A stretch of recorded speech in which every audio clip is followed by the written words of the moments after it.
귀한 교회에서 말씀 나눌 수 있어서 얼마나 감사한지 모르겠습니다. 사실 예 목사님 같이 사역했다고 하시지만 목사님 행정 목사하실 때 저는 교육 전도사였습니다. 그래서 사실 같은 자리에 앉아서 말 섞기도 쉽지 않은 선배 목사님이신데 또 기억하고 이렇게 불러주시고 함께 말씀 나눌 수 있는 기회를 주셔서 참 감사합니다. 오늘 하나님께서 우리 각자에게 주시는 말씀 붙잡고 그 말씀 앞에 믿음으로 반응하시는 저와 여러분 되시기를 예수님의 이름으로 축복합니다.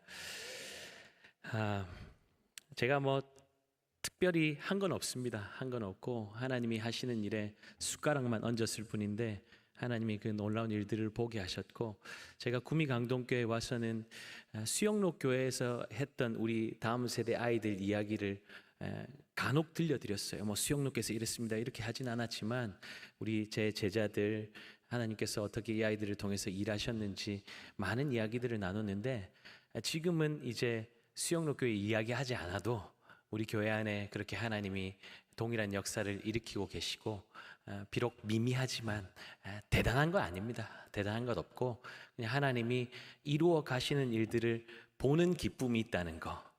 사람이 막 힘을 내가지고 힘주고 하면 얼마 못 가요. 하다가 지쳐요.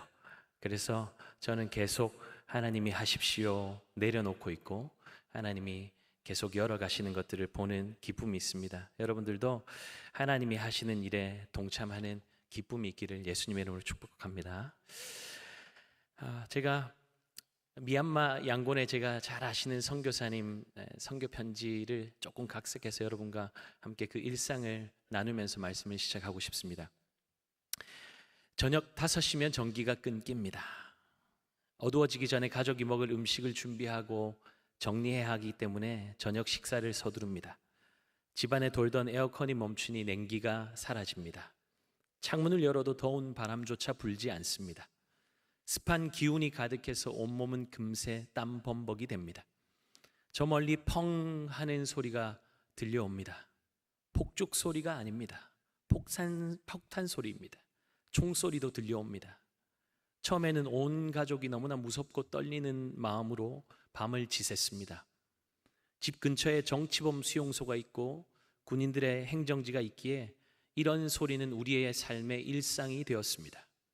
초등학교 6학년 아들은 이제 집 근처에서 폭탄이 터져도 크게 놀라지 않습니다. 총소리와 폭탄 소리를 게임의 배경음악 삼아서 핸드폰 게임을 즐깁니다.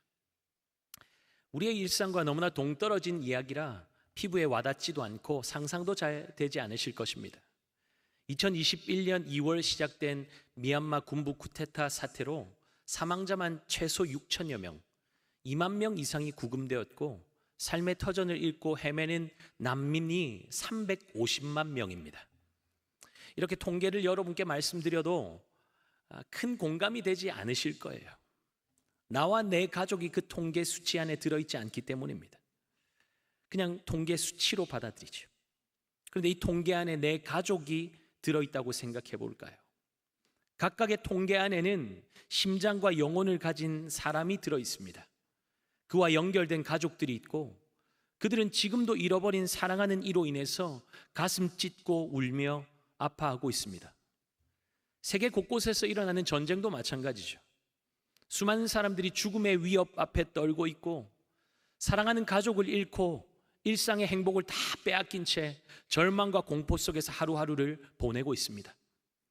그들의 소원은 무엇일까요? 평수가 넓은 자기 집을 가지는 것일까요? 좋은 차를 모는 것일까요? 어떻게 하면 더 편안한 삶을 살 수 있을까? 그것을 고민하겠습니까? 그렇지 않겠죠. 이들에게 이런 것들은 사치에 불과합니다. 그들은 그냥 가족들이 안전하게 지낼 방 한 칸, 굶어 죽지 않을 한 끼의 식량과 물만 있어도 족한 것입니다. 우리는 너무나 자주 위기를 말하지만 위기의식은 별로 없는 것 같습니다. 지금 당장을 살기에 너무나 바쁘기 때문이죠. 회개를 외쳐도 그뿐입니다. 그때뿐입니다. 지금 당장 나에게 어떠한 일도 일어나지 않기 때문이죠. 기도한다고 세상이 바뀌거나 우리의 형편이 갑자기 좋아지는 것도 아니고 기도한다고 자녀들이 갑자기 달라지질 않거든요. 그러니까 어떻게 되겠지? 애써 문제를 외면하면서 당장 급한 불만 끄면서 하루하루를 살아가는 것이 우리의 현실 아닙니까? 그러다가 진짜 큰 문제가 터지고 손 쓸 수 없는 상황이 벌어지면 그제서야 나 죽는다고 가슴 찢으며 탄식하는 것이죠. 오늘 읽은 에레미야 애가는 고통의 밑바닥에서 절규하는 끝없는 탄식으로 가득한 책입니다. 오늘 본문 11절 볼까요? 내 눈이 눈물에 상하며 내 창자가 끊어지며 내 간이 땅에 쏟아졌으니 이는 딸 내 백성이 패망하여 어린 자녀와 젖먹는 아이들이 성읍 길거리에 기절함이로다. 이 한 절을 읽는데 기가 막히고 가슴이 답답해집니다. 백성들은 하나님의 선지자를 통해서 유다가 이런 비참한 상황으로 들어갈 것이라는 사실을 듣고서도 계속 외면하고 있습니다. 느부갓네살의 바벨론 군대는 예루살렘을 포위하고 18개월 동안 그들을 압박했습니다. 식량 공급이 중단되고 기어와 죽음, 질병이 온 땅에 가득합니다. 주전 587년 마침내 바벨론 군인들이 예루살렘 성벽을 뚫고 성 안으로 침입해 들어옵니다. 시드기야 왕은 밤을 틈타서 도망쳤지만 끝내 붙잡혀 느부갓네살 앞으로 끌려오죠. 시드기야의 아들들은 아버지의 눈앞에서 처참하게 죽임을 당했고 자신은 눈이 뽑힌 채 쇠사슬에 묶여 바벨론으로 끌려가게 됩니다. 굶주림과 학살에서 살아남은 사람들은 포로가 되어서 머나먼 바벨론 땅으로 맨발로 끌려가야 했고 서수의 가난한 자들만 폐허가 된 유다 땅에 남겨지게 됩니다. 예레미야도 남겨진 이들 중에 하나였습니다. 예루살렘 성벽은 완전히 무너졌고 궁과 집은 불태워졌습니다.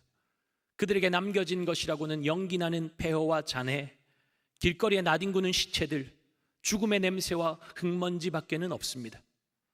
그들을 더욱더 절망케 만들었던 현실은 하나님이 계신 성전마저도 약탈당하고 불태워졌다는 것입니다.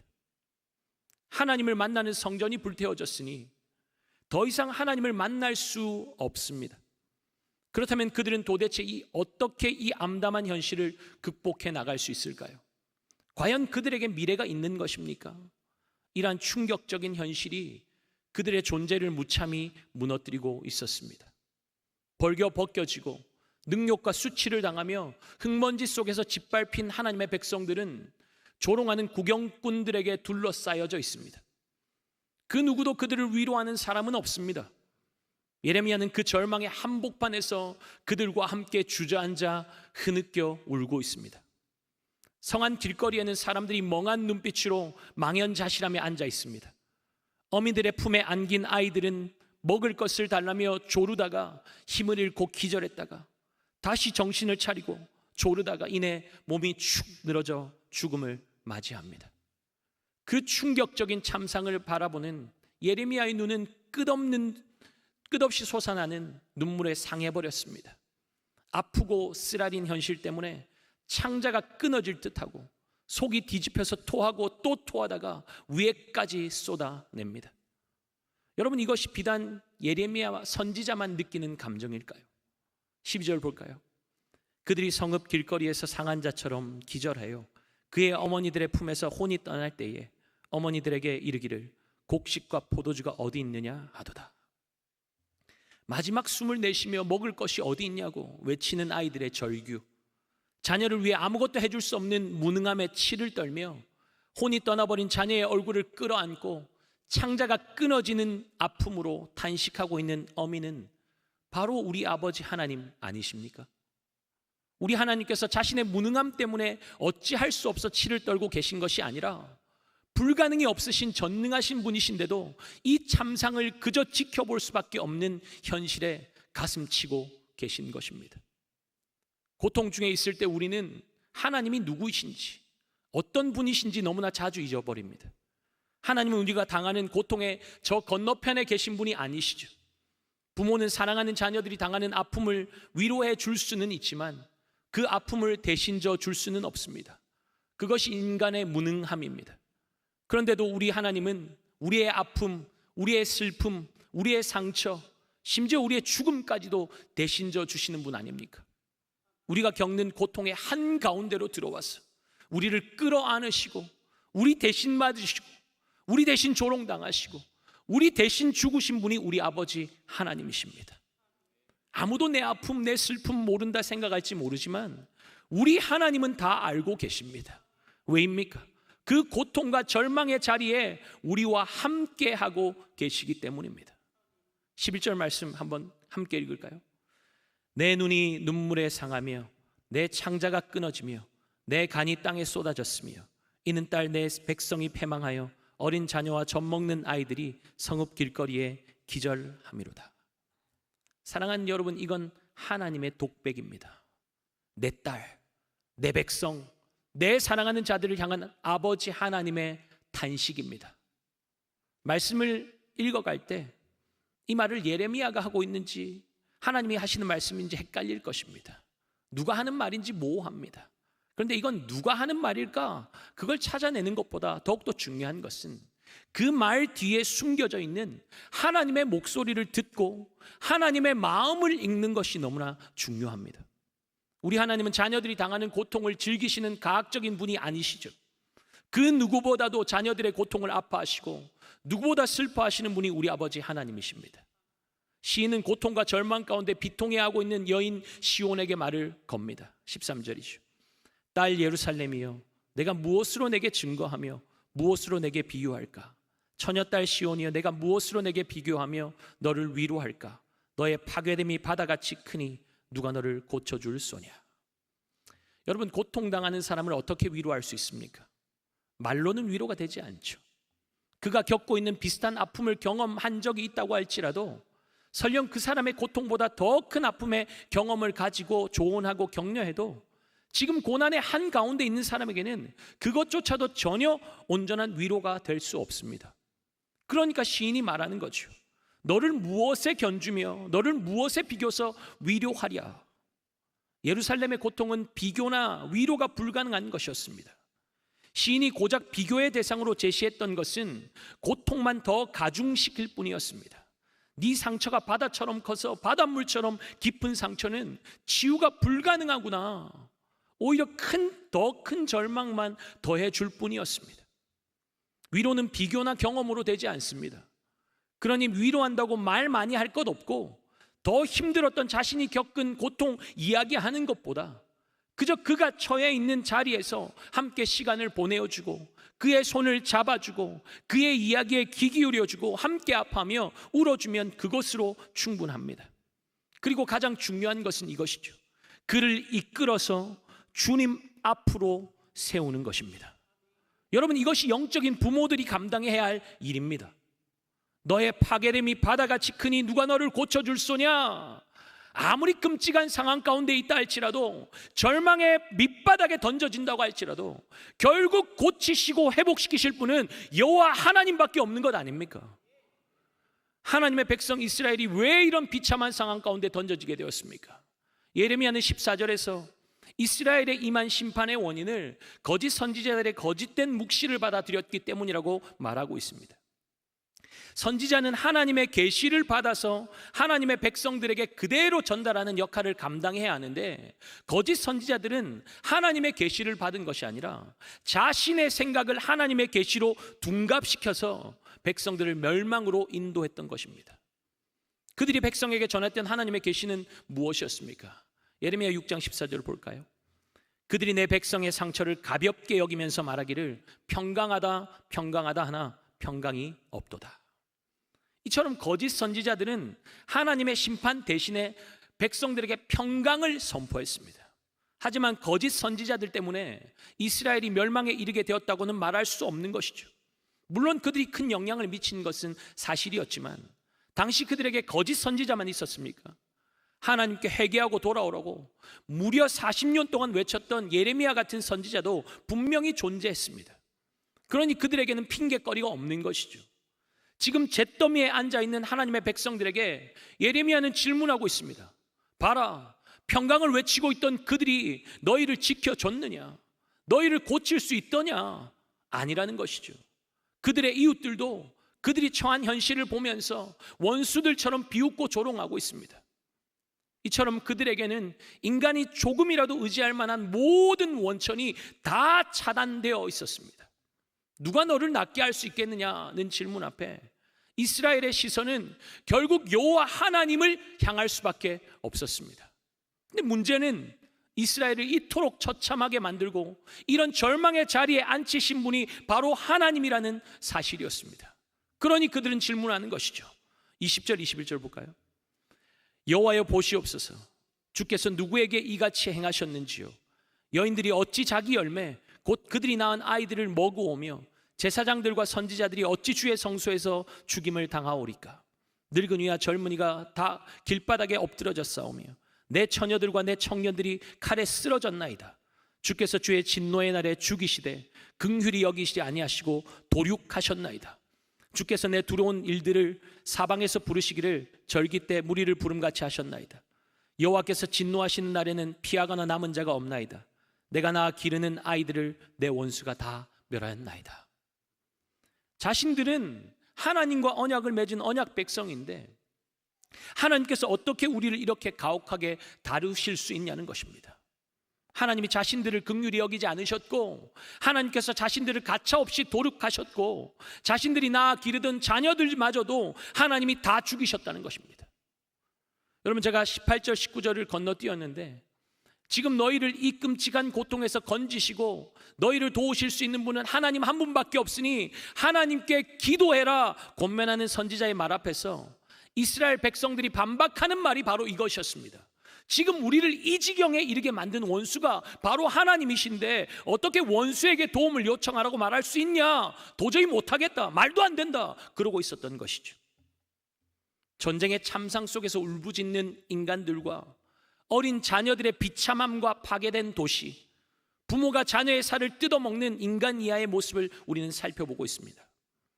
이스라엘이 왜 이토록 비참하게 되었습니까? 그것은 그들의 죄악 때문이었습니다. 죄가 이토록 무서운 심판을 낳는다는 사실을 성경은 너무나 분명하게 보여주고 있는 것입니다. 예레미야 애가를 제대로 읽었다면 우리는 하나님의 심판에 분노하기보다 인간의 죄가 도대체 우리를 어떤 상황으로 이끌어가는지 직시해야 하고 하나님이 아니라 죄에 대해서 분노해야 하는 것입니다. 사랑하는 여러분, 지금 우리 시대는 어떻습니까? 우리 품 안에 있는 자녀들 이대로 괜찮습니까? 우리의 곡식과 포도주는 어디 있습니까? 자녀들의 절박한 외침을 우리는 듣고 있습니까? 이 아이들이 왜 이렇게 절규할까요? 육의 양식이 없어서가 아니죠. 요즘 먹을 것이 없어서 못 먹는 아이들이 어디 있습니까? 부족함이 없습니다. 옛날에 밥 굶는 시절이 있었다는 이야기를 이 세대 아이들은 이해하지 못합니다. 배고프면 라면 끓여 먹으면 되죠. 햄버거 먹으면 되지 왜 굶냐고 그런 말합니다. 경험해 본 적이 없으니 이해가 되지 않고 공감도 되지 않는 것이죠. 그런 상황인데 저 먼 나라에서 전쟁의 아픔을 겪고 삶의 터전을 빼앗기고 난민이 되어 살아가는 사람들, 죽음의 위협 앞에 놓인 사람들의 아픔이 어찌 이해가 되겠습니까? 그저 내가 겪고 있는 스트레스, 내 아픔이 전부인 것이죠. 가족들을 부양하기 위해서 삶의 무게를 짊어지고 직장에서 온갖 스트레스와 어려움을 감당하고 있는 부모, 자녀들을 위해 아낌없이 다 내어주다가 노후가 준비되지 않아서 병원 한번 마음대로 다니지 못하는 부모의 마음을 과연 자녀들은 이해할까요? 부모라고 자녀들이 겪고 있는 아픔과 어려움들을 다 이해하고 공감할 수 있습니까? 각자가 처한 환경이 너무나 다르기 때문에 모두가 10대, 20대 시절을 지나오기는 했지만 우리 다음 세대 자녀들이 지금 이 시대 속에서 느끼고 있는 좌절감이나 아픔이나 고통을 부모도 속 시원하게 해결해 줄 수 없는 것이 우리의 현실 아닙니까? 사랑이라는 미명하에 부모의 지나친 욕망이 우리 자녀들을 벼랑 끝으로 몰아붙이기도 합니다. 지나친 교육열은 사교육으로 연결되죠. 저출산으로 학령 인구가 줄어들고 있지만 사교육비 지출은 오히려 증가해서 가계 부담이 증가됩니다. 가중됩니다. 나는 못 먹어도 자녀 교육은 최고로 시켜야 한다는 것이 이 세대의 정서 아닙니까? 사세고시라는 신조어 들어보셨을 것입니다.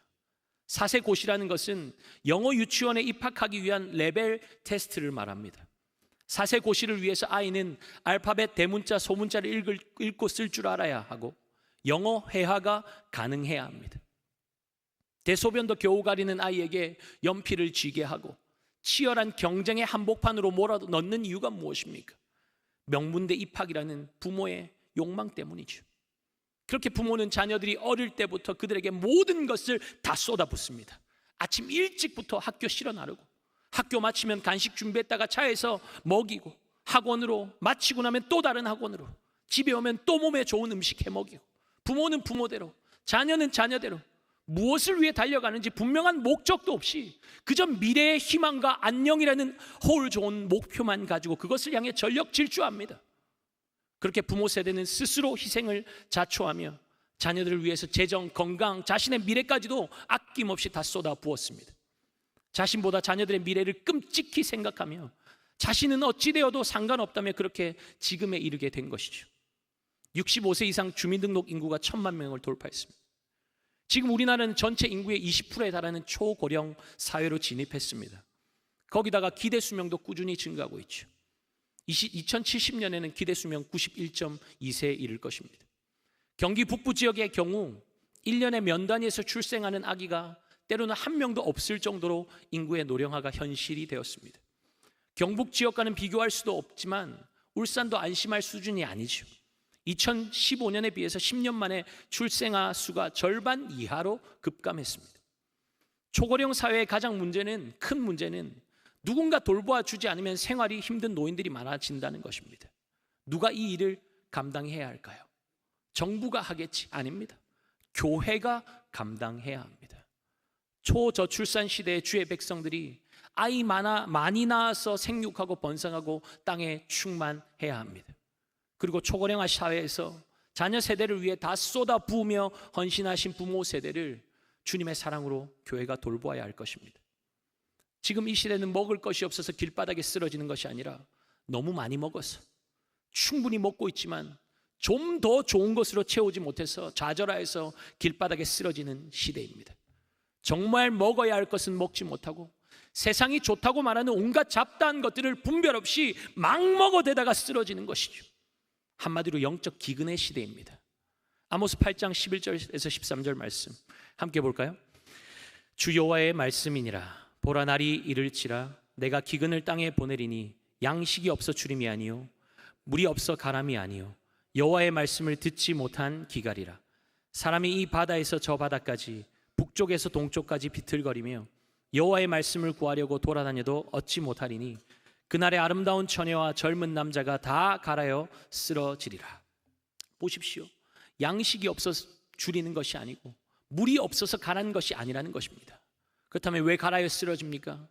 여호와의 말씀을 듣지 못하기 때문이라는 것입니다. 이 시대는 말씀의 홍수 시대 아닙니까? 핸드폰만 켜면 유튜브에서 온갖 좋은 말씀, 유명한 설교자들의 설교, 성경 66권 말씀을 뷔페에서 쫙 펼쳐서 놓고 수많은 음식 중에 맛있는 음식만 골라 담듯이 그렇게 골라서 들을 수 있는 시대입니다. 그런데 그 수많은 말씀들이 있는데 왜 우리 영혼의 허기가 집니까? 왜 만족이 없습니까?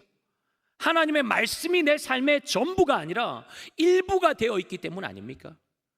그러니까 길가에 뿌려진 씨앗처럼 잠깐 말씀으로 위로받고 잠깐 가슴 뜨거워지고 잠깐 좋았다가도 말씀이 삶에 깊이 뿌리 내리지를 못하니까 원수 마귀에게 금세 그 기쁨을 다 빼앗겨 버리는 것이죠.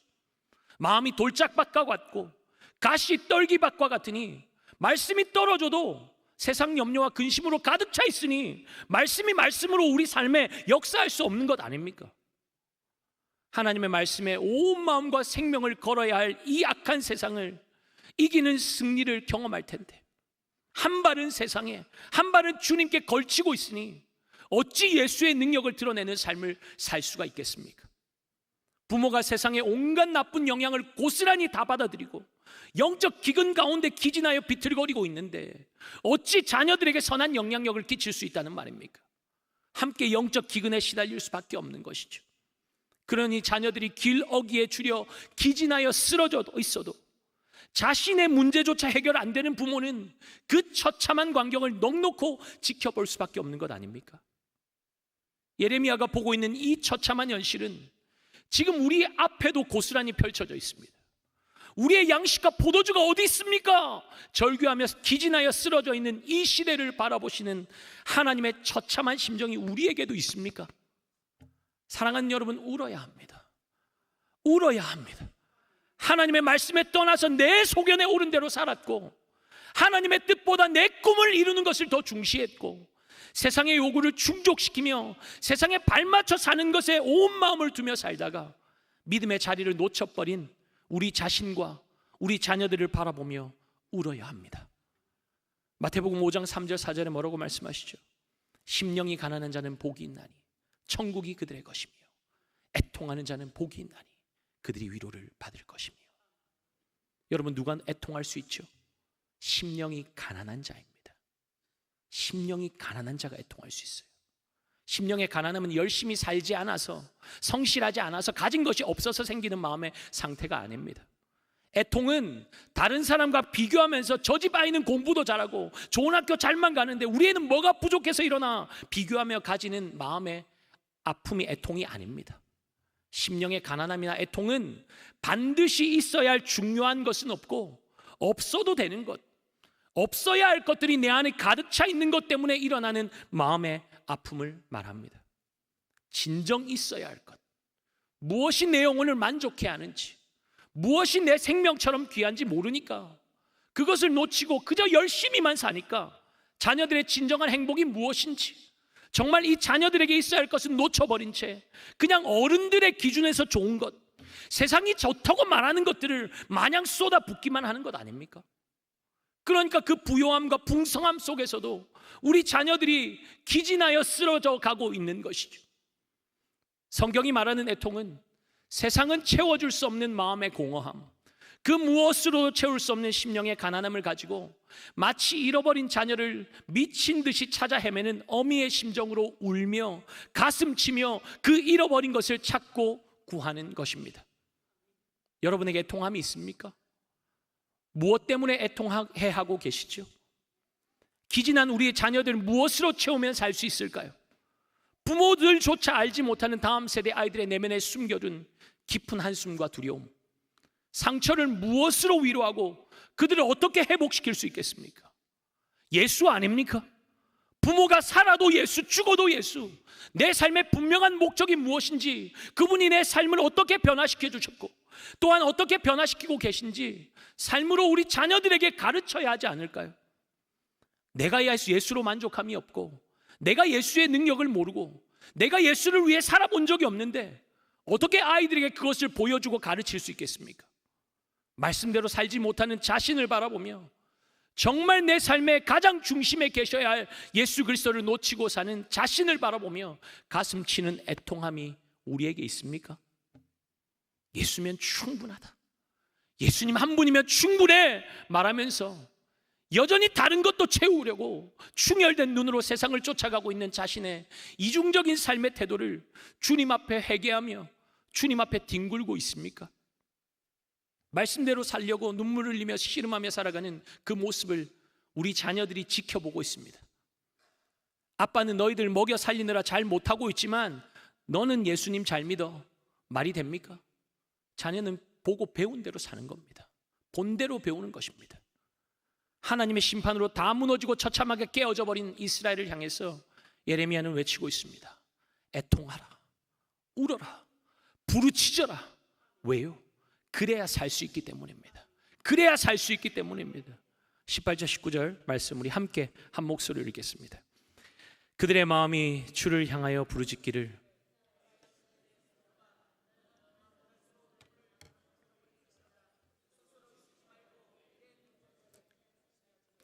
초저녁에 일어나 부르짖을지어다. 내 마음을 주의 얼굴 앞에 물 쏟듯 할지어다. 갓길 어귀에서 주려 기진한 내 어린 자녀들의 생명을 위하여 주를 향하여 손을 들지어다 하였도다. 아멘. 여러분, 지금 유다가 왜 이렇게 비참한 상황이 되었죠? 하나님의 말씀을 무시했기 때문입니다. 돌아오라고 그렇게 외쳐도 무시해요. 위기라고 외쳐도 우리는 하나님의 선택된 백성이니 괜찮다, 평안하다, 거짓 메시지에 마음을 두고 스스로를 속였고, 심판하시는 하나님의 본심은 외면한 채 하나님은 우리를 도륙하고 멸절시키는 원수라고 매도하지 않았습니까? 그들에게 왜 예레미야가 창자가 끊어지는 심정으로 회개를 외치고 있습니까?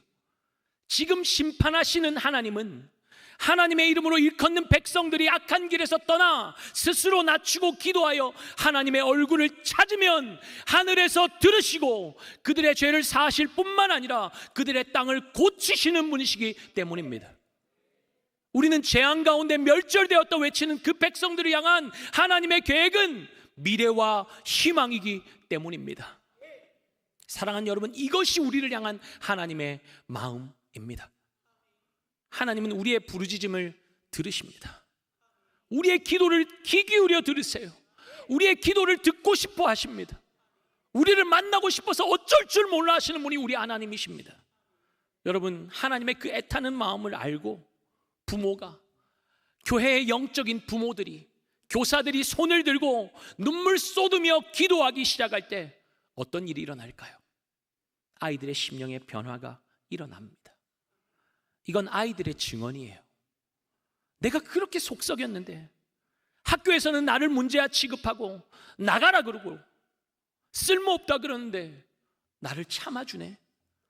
나 같은 아이를 위해서 울어주네. 나를 사랑한다고 말해주네. 그렇게 주님의 사랑이 여러분들을 통해서 아이에게 흘러 들어가서 한 영혼을 살려내는 것입니다. 그뿐입니까? 부모들이 기도하기 시작하면 아이들도 기도하기 시작합니다. 이전에 제가 부교역자로 섬기던 교회에서 정말 뜨겁게 기도하는 모습을 저희 가정의 아이들이 보고 자랐습니다. 그리고 학교에서는 기도 모임을 했습니다. 저희 첫째가 7살 때 소년부 선생님이, 제가 담당하던 소년부 그 선생님이 저희가 딸이 갈 학교에, 저희 딸이 갈 학교를 위해서 기도해 주셨습니다. 하나님, 그 초등학교에도, 우리 하은이가 갈 초등학교에도 기도 모임이 생기게 해주세요. 기도만 해준 게 아니라 이분이 초등학교 행정실 교사였는데 자신이 그 학교로 옮겨가기를 위해서 1년 전부터 기도하는 거예요. 거기 가서 학교 기도 모임 만들고 싶다고 1년 전부터 기도하시더니 저희 딸이 초등학교 입학하던 그 해에 선생님이 그 초등학교로 옮겨오셨습니다.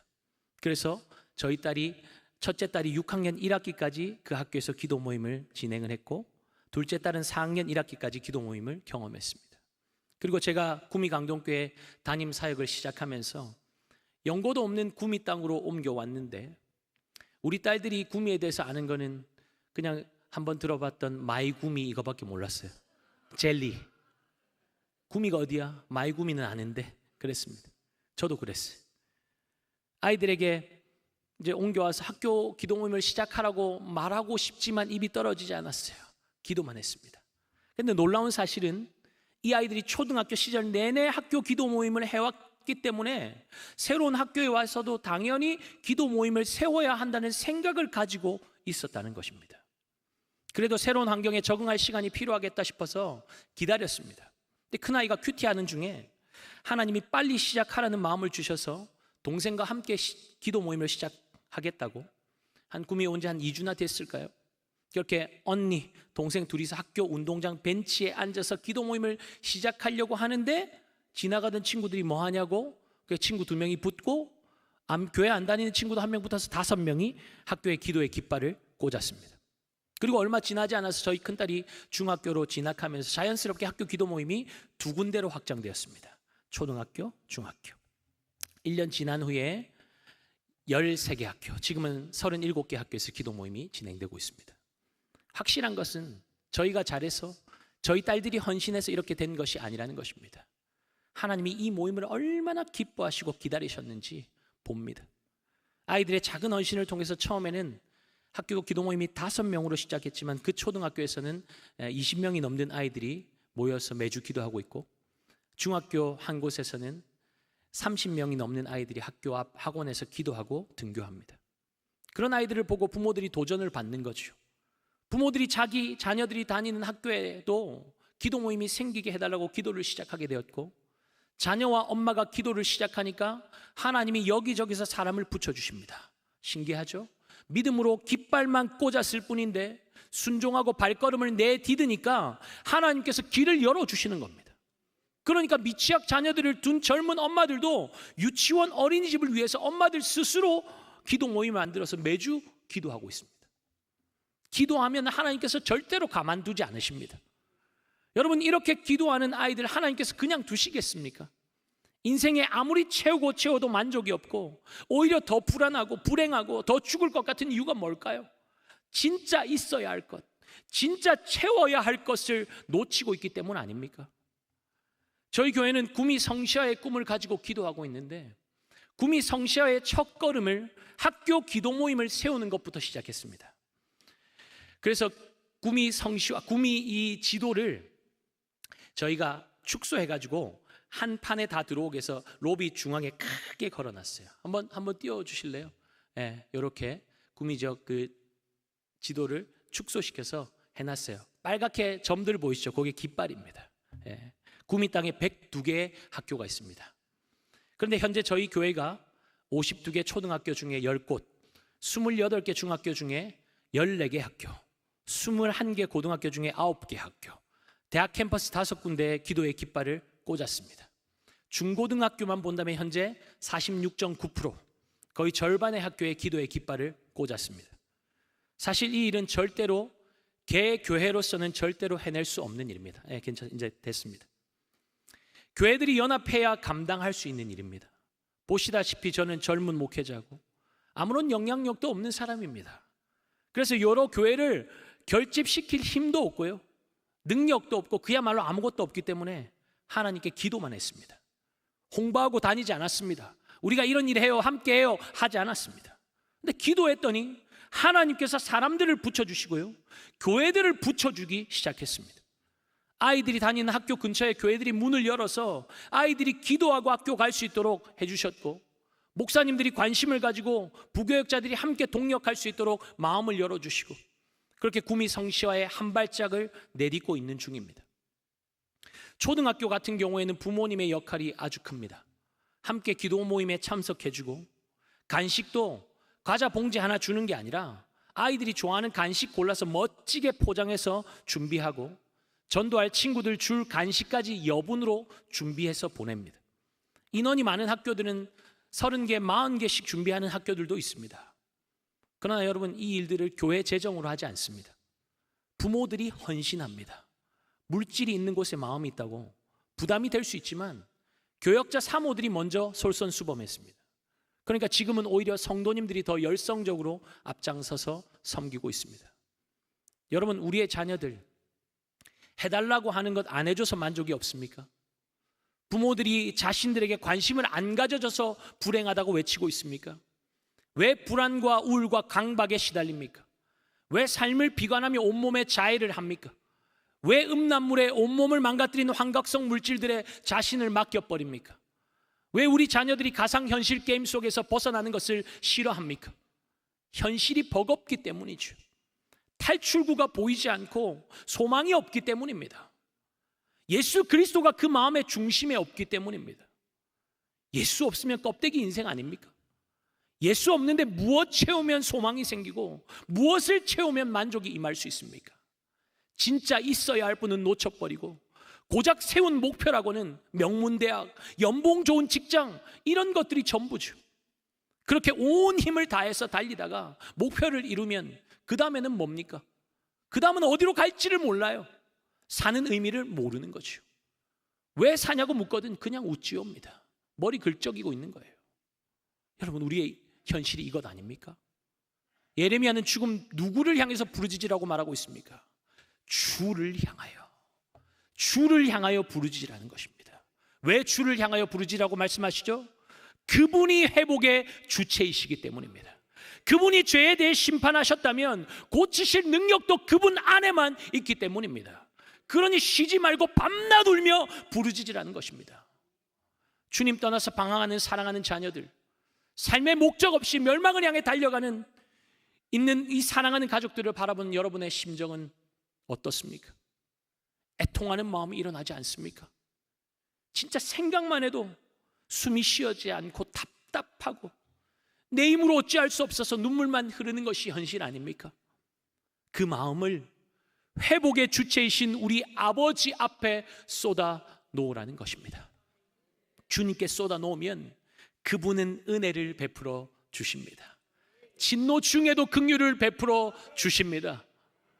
여러분, 우리가 자녀를 위해 쏟아부었던 사랑과 헌신과 눈물, 땀방울들 헛된 것으로 돌아가지 않으려면, 헛고생으로 돌아가지 않으려면, 정말 없어도 되는 것들로 우리 자녀들을 채우려고 했던 우리의 욕망에서 기인한 잘못된 사랑, 삐뚤어진 사랑, 하나님 앞에 회개해야 합니다. 나의 불신앙으로 말미암아 자녀를 내 삶에 진짜 있어야 할, 생명 걸고 붙들어야 할 주님께로 인도하지 않고 세상으로 몰아붙인 것, 정말 가슴치며 주님 앞에 낱낱이 회개해야 합니다. 지금 우리 자녀의 모습은 정확하게 나의 신앙의 실체를 투영하고 있는 거울입니다. 지금 우리 자녀의 그 모습이 내 모습이에요. 자녀가 숨가쁘게 쫓아가고 있고 생명처럼 붙잡고 있는 그 대상은 부모가 자녀들에게 삶으로 보여준 목표물입니다. 우리 자녀들 그것을 위해 생명 걸어도 괜찮겠습니까? 정말 그것이면 우리 자녀들 만족할 수 있겠습니까? 그들의 영혼 안전합니까? 사랑하는 여러분, 각 길 어귀에 줄여 기진한 내 어린 자녀들의 생명을 위하여 주를 향하여 손을 들어 기도하라고 예레미야는 외치고 있습니다. 이것은 지금 우리를 향한 강력한 외침입니다. 하나님의 가슴 찢는 절규입니다. 누가 주님의 음성을 듣고 있습니까? 주님의 진노 중에 누가 주님의 긍휼을 입을 수 있습니까? 주님을 향하여 애통하며 가난한 마음으로 손을 드는 자들 아닐까요? 여러분, 지금이 주님 앞에 손을 들 때입니다. 지금이에요. 가슴을 찢으며 지금 울지 않으면 시간이 지난 후에는 정말 돌이킬 수 없는 절망의 현실을 마주하게 될 것입니다. 우리 가정은 괜찮아, 우리 자녀들은 잘하고 있어. 그렇지 않습니다. 안 괜찮아요. 우리 교회는 다른 교회와 같지 않아. 정말 열심히 뜨겁게 잘하고 있어. 속지 마십시오. 그런 생각을 하는 순간부터 교회의 쇠퇴는 시작되는 것입니다. 비교하며 가지는 안정감은 망하는 지름길입니다. 이 시간 주님께서 우리의 눈을 열어주셔서 이 시대의 실상을 보게 하시고 주님의 애통하는 마음을 우리의 심령 가운데 부어주셔서 주님의 심장 가지고 기도하는 부모, 기도하는 성도들 되기를 소원합니다. 정말 울지 않고는 견딜 수 없는 심정으로 회개하며 우리의 죄악을 주님 앞에 토설하는 은혜가 있기를 바랍니다. 우리 자녀를 향한 사랑과 헌신이 이제는 주님을 향한 뜨거운 기도로, 생명을 거는 기도로 바뀌어서 밤낮 울부짖으며 하나님의 긍휼만을 구하는 부흥의 역사가 이 우정교회 안에 차고 흘러 넘치는 은혜가 있기를 예수 그리스도의 이름으로 축복합니다. 제가 시간 관계상 우리 아이들의 변화를 말씀드리지 못했지만 제가 부임할 당시에 우리 다음 세대 아이들이 통성기도도 못하던 아이들이었습니다. 저는 충격을 받았어요. 소리내서 기도하지 않았어요. 외부 캠프 나가서도 누가 울면서 기도하면, 방언 기도하면 구경하던 아이들입니다. 저희 아이들이 방해가 돼서 기도를 못하겠다는 거예요. 기도하려고 하면 툭툭 치면서 쟤 봐봐 울고 있어, 쟤 봐봐 이상한 말 해. 그런데 우리 다음 세대 아이들이 은혜를 받으니까 학교 기도뿐만 아니라 방학이 되면 자체 캠프도 하고 외부 캠프도 내보냅니다. 몇 번씩. 저희 청소년분은 지난 겨울에 3번의 캠프를 가졌습니다. 부모들의 원성이 자자했죠. 학원 보내야 되는데, 학원 보충 때문에 힘든데 우리 아이들 그래도 밀어붙였습니다.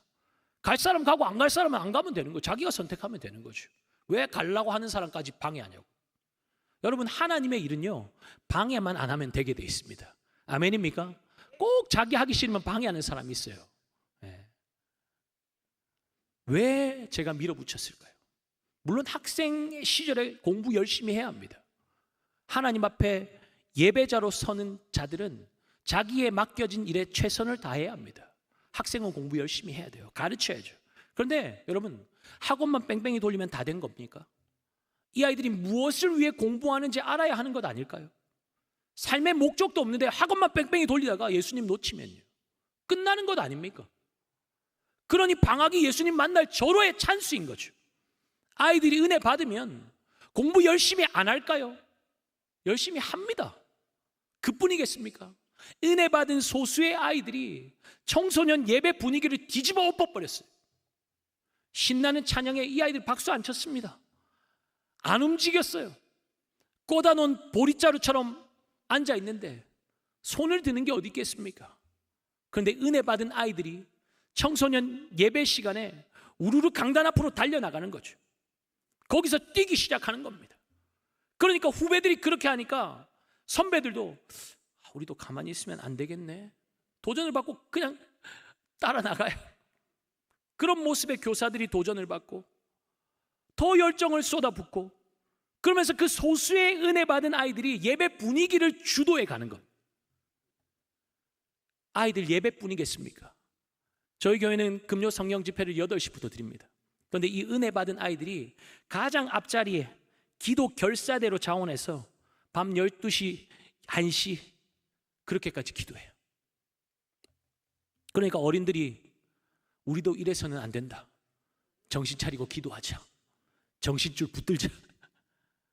이 아이들 덕분에 부모들이 정신 차리고 있고, 이 소수의 은혜 받은 아이들이 영적으로 엄청난 파장을 일으키고 있습니다. 여러분, 청소년 복음화율 3%대입니다. 어떤 분들은 이 수치를 보고 절망합니다. 위기라고 탄식합니다. 근데 여러분, 이 3%가 그냥 3%가 아닙니다. 예수님 뜨겁게 사랑하는 3%의 아이들입니다. 복음에 한번 제대로 클릭되기만 하면 믿지 않는 97% 감당 못하겠습니까?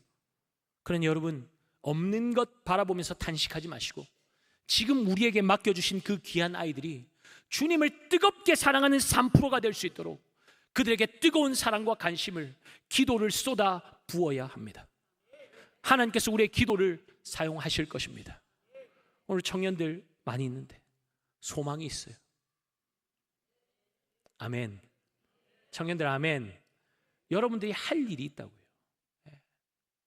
청년들이 해야 할 일이 있습니다. 캠퍼스로, 자신의 직장으로 예수의 복음을 가지고 나가는 거예요. 기도의 깃발을 꽂는 거예요. 그곳에 하나님 나라가 임합니다. 아멘입니까? 뭐 어디 있는지 그게 뭔 상관이에요. 인솔 못하면 어떻습니까? 저는 우리 청년들에게 이야기합니다. 인솔이 중요한 게 아니다. 지금 글로벌 시대인데 어디서나 세계로 갈 수 있는데 그것 지금 인솔 못했다고 그것 가지고 비관하고 그것 가지고 뭐 루저래 어쩌래 그런 말 하지 마라. 몇 포 제일 듣기 싫어하는 이야기입니다. 입술에 말부터 바꿔야 돼요. 이래서 안 돼, 저래서 안 돼. 영적인 패배주의 우리가 배격해야 합니다. 끊어내야 돼요. 이것 때문에 안 돼, 저것 때문에 안 돼. 제가 구미 강동교회 가니까 그랬어요. 대기업들이 빠져나가니까 청년들이 확 빠져나가거든요. 코로나 왔죠. 뭐 좀 어려운 일이 있었죠. 이러니까 막 쫙 빠져나갔대요. 그래서 안 된대요. 안 되는 게 어디 있어요? 주님 살아계신데, 주님 전능자라면서요. 말은 그렇게 고백하는데 우리의 입술의 고백은 안 돼, 이래서 안 돼, 저래서 안 돼, 망했어. 그걸 입버릇처럼 하고 있는 거예요. 주님 보시기에 어떨까요? 나 살아있다, 나 지금도 너와 함께 하는데 주님은 저 뒤에 밀려 있으니까 안 보이는 거죠. 안 보이는 거죠. 현실만 바라보고 이거 없네, 끝났네, 우리는 안 되네. 그건 불신앙입니다. 하나님 믿지 않는 거예요. 말의 고백을 바꾸니까 변화가 일어납니다. 변화가 일어나요. 여러분, 구미 아세요? 저는 몰라요. 저는 몰랐어요. 구미 몰랐습니다. 근데 가니까 이것도 차이 나고 이것도 차이 나고, 근데 성도들도 이것 때문에 안 되고 저것 때문에 안 되고. 말부터 바꿉시다. 하나님 살아계신데, 하나님 역사하시면 되는데, 기도해 봅시다. 어떻게 변화되는지. 기도했거든요. 변화가 일어나요. 도시의 변화가 일어납니다. 학교에 깃발을 꽂기 시작했더니 아이고 애들이 뭘 하겠어. 꽂았는데 청소년만 봐도 50%에 달하는 지금 학교가 우리가 먹었어요. 하나님 나라가 그곳에 임한 거예요. 아멘. 안 되는 게 어디 있습니까? 주님 이름으로 하면 되는 거죠. 조금 못하면 어떻습니까? 하나라도 하면 되는 거 아닙니까? 지금 내가 할 수 있는 거, 지금 우리 교회가 할 수 있는 거, 그것 가지고 기도의 깃발 꽂고 나가보라고요. 그 아이들이 학교 기도 모임 막 하니까 막 번져나가니까 선생님들이 놀라는 거예요. 뭐 되겠어? 안 된다고 말하지 말고 애들이랑 엄마랑 기도해봐라 그랬더니 그냥 엄마랑 아이랑 기도하는데 사람이 붙거든요. 놀라요 자기들이. 제가 한 거예요? 하나님이 하시는 거지. 믿음으로 도전하니까 하나님이 열어주시는 거잖아요. 그러니까 이제 선생님들도 은혜 받고 도전 받고 어른들도 도전 받고 기도하고 신우회도 생기기 시작했어요. 야, 아이들도 학교에서 기도하는데 어른들이 직장에서 기도 안 하면 되겠나? 시작됐습니다. 신우회 만드세요 안 했습니다. 본인들이 만들기 시작했어요. 예수 그리스도의 그 복음의 생명력을 드러내야 될 거 아닙니까? 그 말도 안 되는 뭐 이상한 사람들이 뭐 커밍아웃 하는데 예수 믿는 자라고 커밍아웃 하는 거 뭐 부끄러워요. 근데 우리는 부끄러워하잖아요. 드러내야죠. 예수 믿는 자가 들어가서 그곳을 어떻게 바꿨는지 보여줘야죠. 봐라, 내 하나님 살아계신다. 지금도 내 기도 듣고 내 기도 가운데 역사하고 계신다. 나로 인해서 이 직장이 복받은 직장이다. 나로 인해서 이 울산 지역이 복받았다. 우리 교회로 인해서 이 지역이 복받았다. 왜요? 예수의 생명을 가지고 있으니까. 아멘. 여러분, 3%. 주님 뜨겁게 사랑하는 3%면 충분하지 않습니까? 충분합니다. 내가 기도의 불덩어리가 되면 그 불길은 퍼져나가게 되어 있습니다. 퍼져나가게 되어 있어요. 여러분, 기도의 사람 되시기를 예수님의 이름으로 축복합니다. 하나님께서 우리의 기도를 사용하실 거예요. 우리 다음 세대, 청년 세대를 통해서 이 울산 땅을 변화시키실 것입니다. 믿으십니까? 그러려면 두 손을 들어야 합니다. 하나님 앞에 울어야 삽니다. 여러분, 구미 땅에 학교 기도 모임, 그걸로 저는 만족하지 않습니다. 저희가 함께 부르니까 하나님이 대전 지역을 연결시켜 주셨어요. 대전 지역에서 학교 기도 모임이 시작됐고요. 대구 지역에도 이미 하고 있었기 때문에 또 불이 붙었어요. 이제 울산 지역에도 불이 붙을 줄 믿습니다. 부산 지역에 이미 많은 학교들이, 초등학교 100개 학교가 넘는 학교에서 초등학교는 기도하고 있어요. 처음에 여러분 손에 꼽을 정도였습니다.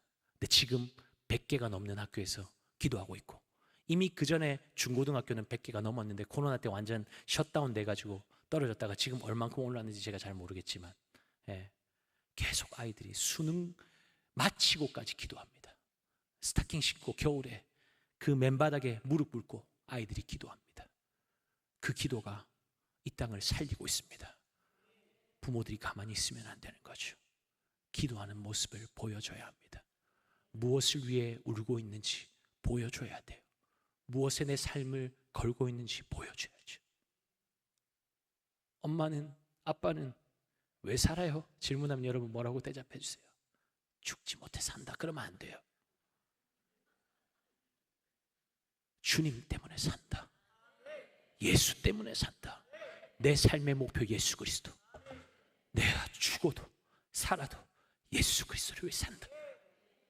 그런 가정을 통해서, 그런 부모를 통해서 믿음의 다음 세대들이, 청년 세대들이 일어나게 될 것입니다. 여러분, 불편하지 않으시다면 다 함께 자리에서 한번 일어날까요? 죄송합니다. 저는 우리 성도들을 자주 이렇게 세웁니다. 찬양 시간에 자리에 못 앉게 합니다.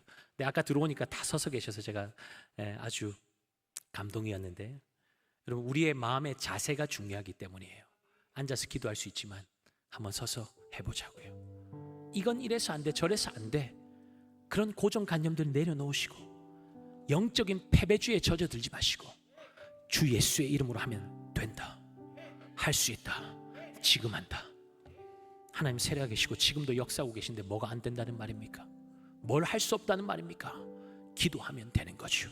기도하면 역사가 일어납니다. 기도하면 돌파가 일어납니다. 브레이크트루, 뚫고 나가는 거예요. 전능하신 우리 하나님, 우리의 기도를 듣고 계십니다.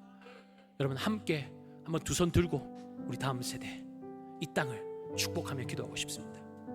하나님, 부모 세대인 제가 먼저 하나님 뜨겁게 사랑하게 하여 주시옵소서.